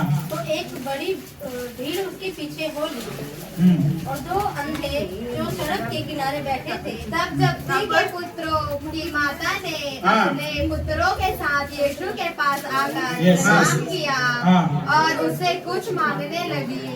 उसने उससे कहा, तू क्या चाहती है? वह उससे बोली, यह वचन दे कि मेरे ये दो पुत्र तेरे राज्य में एक तेरी दाहिने और एक तेरे बाएं बैठे। ஹல்லேலூயா, हालेलुया। எல்லா அம்மாவுக்கும் என் பிள்ளை நல்லா இருக்கணும்ங்கற ஒரு ஆசை. हर एक माता जी के लिए होते मेरा बेटा ठीक रहना। எல்லா அம்மாவுக்கும் அது இருக்கும். हर एक मम्मी का यही इच्छा होती है हमारा बच्चे ठीक से रहे। என் பிள்ளை நல்லா இருக்கணும்னு இல்லாம எந்த அம்மாவுக்கு இருக்கும்? कोई भी माँ वैसा नहीं मेरा बच्चे खराब होना है। ஆனா இங்க என்ன நடக்குது? लेकिन इधर भी एक माँ आकर यीशु से मिल रही है। ராஜாவாகணும் அப்படிங்கறதான ஒரு எண்ணம். मेरा बच्चे भी आपका समूह में दाहिने बाएं में बैठकर राजा बनना चाहिए। நம்ம சர்ச்சிலயும் அப்படிதான் நடக்கும். हमारा कलिसिया में भी वैसी होती है कई बार। பாஸ்டர் சொல்லுவாங்க, பையனை பார்த்து நீ இந்த பெட்ஷீட் எல்லாம் க்ளீன் பண்ணி கொடு. आप पास्टर बोलते हैं बच्चे से ये तरिया आप साफ करके दे दो। உடனே அவங்க அம்மா வருவாங்க, वो मम्मी आती है பாஸ்டர் வருவாங்க, पास्टर से बोलते हैं, பாஸ்டர் இந்த பெட்ஷீட் எல்லாம் க்ளீன் பண்றதெல்லாம் சின்ன காரியம் பாஸ்டர். पास्टर जी ये तरी सफाई करना छोटी काम है, என் பையனை அதெல்லாம் செய்யக்கூடாது. मेरा बेटा का ये काम मत दे दो। அவன் முன்னால நின்னு பாட்டு பாடணும். அது वो மட்டும் आगे தான். खड़े होकर गीत गाना चाहिए। அவன் நல்ல பிரசங்கம் பண்ணுவான் वो பாஸ்டர். अच्छा प्रचार करता है, அவனை பிரசங்கம் பண்ண விடுங்க. उसका प्रचार करने का मौका दे दे। அதெல்லாம் பாஸ்டர் பாத்து. वो सारी पास्टर देखेगा, कब उसका मौका देना। முதல்ல உங்களுக்கு கொடுத்த காரியத்துல சின்ன காரியத்துல உண்மையா பண்ணு. जो छोटी काम खुदा आपका दिया उसमें सच्चाई दिखाओ। இங்க செபேதேயினுடைய அம்மா பிள்ளை அந்த அம்மா அப்படிதான் பண்றாங்க. सेबेदेई का माँ वही काम कर रहा था। அந்த இயேசு கிறிஸ்துட்ட சொல்றாங்க, यीशु मसीह से जाकर मिलकर कह रही थी, சின்ன சின்ன காரியம் எல்லாம் என் பிள்ளைகளுக்கு கொடுக்காதீங்க. हाँ वो कह रही थी छोटी छोटी जमावारी मेरी बच्चों को मत दे दो, ஸ்ட்ரைட்டா அவங்களெல்லாம் தலைவர் ஆக்கிரணும். सीधा मेरा बेटा आपका दाहिने बाएं में बैठना चाहिए। ஹல்லேலூயா. ஹல்லேலூயா. இன்னைக்கு நாமெல்லாம் அப்படிதான் நினைக்கிறோம். हम भी वैसा सोच रहे हैं। சபையில சின்ன காரியங்களை நம்ம செய்ய ஆரம்பிக்கணும். अगर कलिसिया के अंदर छोटी जमावारी हमारे लिए हो நமக்கு तो கொடுக்கிற காரியங்களை உண்மையாக செய்யணும். हमारे लिए जो काम दिया गया सच्चाई से करना चाहिए। நமக்கு ஸ்பாட்டிஃபை கொடுத்திருக்காங்க அப்படின்னு சொன்னா अगर रेडियो में हमें संदेश देने के लिए बोल रहा तो அதை நாம் ஒழுங்காக हम उसका ठीक से प्रार्थना के द्वारा करना चाहिए। ஜெபத்தோட அதனை செய்யணும். प्रार्थना के द्वारा करना चाहिए। தியானிச்சு அதனை செய்யணும். उसका ध्यान कर कर स्मरण कर कर करना சரியான चाहिए। நேரத்துல அதனை போட்டுறணும். सही समय पर उसकी प्रचार करना चाहिए। சின்ன காரியத்துல உண்மையா இருங்க. अगर छोटी बातों में सच्चाई दिखाए है तो தேவனே பெரிய காரியங்களை உங்களுக்கு கொண்டு வரும். अभी परमेश्वर बड़ा कार्य हमारा जीवन पर देगा। ஹல்லேலூயா. ஹல்லேலூயா. அப்போ நாம் சபையிலே கொடுக்கப்படுகிறதான சிறிய சிறிய காரியங்களை உண்மையாக இருக்கு. हम कलीसिया के अंदर देने वाला छोटी छोटी काम में सच्चाई दिखाएं। கடைசியாக आखिरी में एक बात है, சபை அங்கத்தினர்களாக நாம் என்ன செய்யக்கூடாது? कलीसिया में एक मेंबर होने के नाते क्या नहीं करना चाहिए। இது மிகவும் பெரிதான ஒரு காரியம். ये बहुत आवश्यक है। நான் இத பல சபைகள்ல நான் பார்த்திருக்கிறேன். कई कलीसिया में ये बातों को मैंने देखा। மோசேவை தேவன் ஒரு ஊழியக்காரனாக தலைவனாக மாற்றுகிறார். मूसा का परमेश्वर एक सेवक एक अगुवा का रूप से रखा है, ஆனா அங்கே அவர்களுக்கு மோசேக்கு எதிராக लेकिन मूसा का विरोध ஆரோனும் மிரியமும் எதிராக எழுதுகிறார். आरोन मूसा का भाई आरोन और मिरियम दोनों मूसों का विरोध खड़े होने लगा। சபையினுடைய தலைவர்களுக்கு எதிராக எழும்புகிறார். जो कलीसिया का जो मुख्य पादरी के विरोध खड़ा होना मुश्किल है। கேக்குறாங்க वो पूछ रहा था मूसा से, ஆண்டவர் உங்ககிட்ட மட்டும் தான் பேசுவாரா? क्या यहोवा परमेश्वर आपसे ही बोलेगा? எங்க கிட்ட பேச क्या மாட்டாரா? मुझसे नहीं बोलता?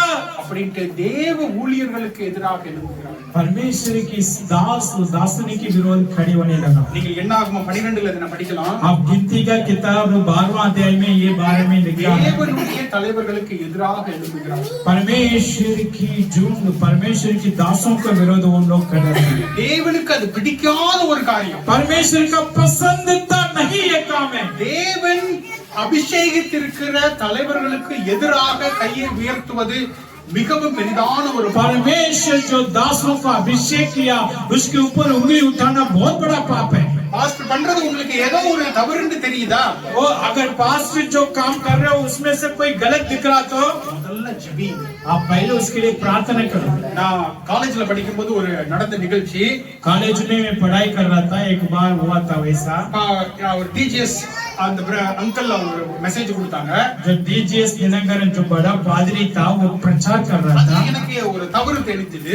जो उनके प्रचार में मुझे एक जगह गलत लगा। எனக்கு சீனியராக இருந்த வேதா அப்படிங்கிற ஒருத்தட்ட போய் நான் சொல்லிட்டு இருந்தேன். मेरा जो मुझसे बड़ा था सीनियर था वेदा उसका नाम है, उससे पूछ के बताया ये डीजीएस जी ने प्रचार सही नहीं कर रहा। நான் அப்பதான் ஏதோ ஒரு 10 சாப்டராவது படிச்சிருப்பேன் பைபிள்ல. मैं उस समय बाइबल ठीक से भी नहीं पढ़ता था, सिर्फ 10 अध्याय पढ़ने वाला था। எனக்கு என்னமோ என்ன டிஜிஎஸ் अंकल விட எனக்கு அதிகமாக தெரியுங்கிற மாதிரி ஒரு मैं अपने आप घमंड होकर कहने लगा डीजीएस पादरी से मैं ज्यादा जानता हूँ। உடனே நான் வேதாட்ட போய் ரொம்ப பெரிய अंकल இவ்வளவுலாம் தப்பு பண்றாங்க, பெருசா தவறா சொல்றாங்க அப்படின்னு நான் சொல்லிட்டு இருந்தேன். मैं जाके बोलने लगा जो पास्टर अंकल बहुत गलत कर रहा है, ये मिस्टेक कर रहा है करके बोल रहा था। வேதா எல்லாத்தையும் கேட்டுட்டாரு. वो भाई वेदा ने अच्छी रीत से सुन लिया। கேட்டு முடிச்சிட்டு கேட்டாரு, वो सुनने के बाद मुझसे एक बात पूछा, பரவாயில்ல ஆண்டவர் உனக்கு நிறைய வெளிப்படுத்தல் கொடுத்திருக்காரு. ए जोसेफ अच्छा परमेश्वर बहुत प्रकाशित दिया இத आपको, வச்சு நீ என்ன பண்ண? इसके लेकर आपने क्या किया? நீ ஜெபிச்சியா? क्या आप जो अंकल गलत कर रहे हैं उसके लिए प्रार्थना किया? டிஜிஎஸ் காக ஜெபிச்சியா? आप डीजीएस अंकल के लिए दुआ किया? இந்த வெளிப்படுத்தல் அவருக்கு வரணும்னு ஜெபிச்சியா? ये जो आपका अंदर जो बात उनके अंदर आना चाहिए करके दुआ किया? இல்லன்னா ஊரெல்லாம் போய் புறம்பூறிட்டு இருக்கறியா? अगर प्रार्थना नहीं किया तो क्या पूरी गांव में गली गली में जाकर उसके बारे में बुराई बोल रहे हैं? நீங்க என்ன பண்றீங்க? आप क्या कर रहे हैं? நீங்க இன்னைக்கு பாஸ்டர் பண்றது ஏதோ ஒரு காரியம் தவறா हो सकते हैं आपकी भवन में कलीसिया में पादरी का कोई ना कोई काम आपका अच्छा नहीं लग रहा हो। ஊரெல்லாம் போய் குறை சொல்றீங்களா? क्या वो अच्छा नहीं लग रहा कामों को सबको बता रहे? ஆண்டவர்ட்ட போய் ஜெபிக்கிறீங்க. नहीं तो प्रभु से बैठकर दुआ करें। நாம ஒரு இது சொல்லுவோம், ஜெபத்துல நாம் பெரிய மலையே நகர்த்திடலாம் அப்படின்னு நம்ம சொல்லுவோம். आप कह सकते हैं प्रार्थना में पहाड़ का हटा सकते हैं, ஆனா பாஸ்டர் ஜெபிக்க மாட்டோம். लेकिन उसके लिए आप प्रार्थना नहीं कर सकते। பாஸ்டர் பண்ற தப்பு இருந்துச்சுன்னா ஊரெல்லாம் போய் எல்லாத்தையும் குறை पास्टर थोड़ा मिस्टेक कर दिया तो पूरी गांव में जाके बोल देते हैं, அப்ப எப்படி சபையை வளரும்? लेकिन पास्टर का दुआ नहीं करते। कैसा कलीसिया उन्नति அப்ப होना நாம है? தலைவர்களுக்கு எதிராக நாம் எழும்பக்கூடாது. हमारा जो मुख्य अगुवा का विरोध हम खड़े नहीं होना चाहिए। பாஸ்டர் பண்றது தப்புன்னு தெரியுது, पास्टर जो कर रहे हैं गलत लग रहा நீங்க आपको, நல்லா ஜெபிக்கிறீங்க, आप अच्छा प्रार्थना करें, திரும்பவும் உங்களுக்கு தேவன் உணர்த்துகிறார், दोबारा परमेश्वर आपको मन में डाल रहा हो, அப்ப உங்களுக்கு தைரியம் இருந்தா நேரா போய் அவங்ககிட்ட பேசுங்க. आपकी हिम्मत होगा तो पास्टर का बुलाकर पास्टर जी ये अच्छा नहीं लग रहा बोल दे। பாஸ்டர் நீங்க அன்னைக்கு இப்படியாக சொன்னீங்க, पास्टर जी मेरे बारे में आप उस दिन वैसा बोला था, நான் ஜெபிச்சேன், मैं प्रार्थना किया, எனக்கு அது தவறுன்னு தெரியுது. मुझे पता लग रहा था आप उस जगह गलत कर दिया। தாழ்மையோட பாஸ்டர்ட்ட போய் आप பேசுங்க. दीनता होकर पास्टर से प्यार से समझा, அப்ப கட்டாயமா பாஸ்டர் உங்களுக்கு எக்ஸ்பிளைன் பண்ணி சொல்லுவாங்க. तभी पादरी आपको पूरी खोल कर बताएगा। இல்ல ஒருவேளை பாஸ்டர் தப்பா இருந்தா அவர் மாத்திப்பார். अगर सच में पादरी गलत किया तो वो अपनी स्टेटमेंट अपनी बातों को बदल देगा। ஹல்லேலூயா. அப்ப தலைவர்களுக்கு எதிராக நாம் எழும்பக்கூடாது. इसलिए जो अगुवाओं का विरोध अब खड़ा नहीं होना चाहिए। இது பாஸ்டருக்கு மட்டுமல்ல, ये सिर्फ पादरी के लिए नहीं, சண்டே ஸ்கூல் லீடருக்கும் உண்டு, संडे स्कूल लीडर का भी यही बात है, யூத் லீடருக்கும் உண்டு, यूथ लीडर का भी यही बात है, விமென்ஸ் லீடருக்கும் உண்டு, महिला लीडर का भी यही बात है, பிரதர்ஸ் லீடர்ஸ்க்கும் உண்டு. भाई लोगों का मुखिया का भी यही बात है। அவர்களை எதிர்த்து நீங்கள் எதிராக எழும்பி நிற்காதீர்கள். जो आपके लिए एक लीडर चुना गया है उसकी विरोध खड़ा नहीं होना। எல்லா விதமான தலைமையும் தேவனால் கொடுக்கப்பட்டது. क्योंकि जो भी जमावारी दिया जा रहे हैं वो परमेश्वर की ओर से दिया जा रहा है। ஹalleluya. हालेलुया। அப்ப நாம தேவனுக்குள்ளாக நாம் எழும்புகிறவர்களாக இருக்க வேண்டும். हम परमेश्वर के अंदर खड़े होने वाला बनना चाहिए। தலைவர்களாக எழும்ப வேண்டும், हम नेता जैसा खड़े होना, உறுப்பினர்களாக எழும்ப हम एक मेंबर जैसा खड़े होना चाहिए। அப்பதான் நாம பழைய ஏற்பாட்டுல புதிய ஏற்பாட்டுல அந்த ஆதி சபையை குறித்து பார்க்கிறோம். इसलिए नया नियम में जो पुराना कलीसिया में हम देख सकते हैं, அவர்கள் எல்லாரும் கூடி வந்தாங்க. सब एकता में बना, அவர்கள் எல்லாரும் எல்லாவற்றையும் பகிர்ந்து கொண்டார்கள். वो सब अपनी अपनी वस्तुओं को एक ही जगह रखकर आपस में बांटा। யாருக்கும் குறைவாகவும் இல்ல, किसी का कम गति नहीं, யாருக்கும் அதிகமாகவும் இல்ல. किसी का पूरा भी नहीं। அதனாலதான் அந்த சபை வளர்ந்தது. इसलिए पुराना समय का कलीसिया उन्नति में गया। ஹalleluya. ஹalleluya. நம்முடைய சபையிலும் அப்படிதான் இருக்கும். इसी रीत से हमारा भवन में भी होना चाहिए। தேவன் வைக்கின்ற தலைமையை நீங்கள் அதற்காக ஜெபியுங்கள். जो परमेश्वर आपके लिए एक लीडर दिया तो उसके लिए आप दुआ करें। அவர்கள் என்ன செய்ய சொல்லுகிறார்களோ அதனை செய்யுங்கள். जो लीडर आपसे कुछ काम करने के लिए बोल रहे हैं वो काम करे। நீங்களும் வளருவீங்க, आप भी जब बड़ा होंगे சபையும் வளரும். कलीसिया भी उन्नति में जाएगा। हालेलुया. हालेलुया। தேவன் நம்மை ஆசீர்வதிப்பார். परमेश्वर इस वचन को आशीर्वाद दे।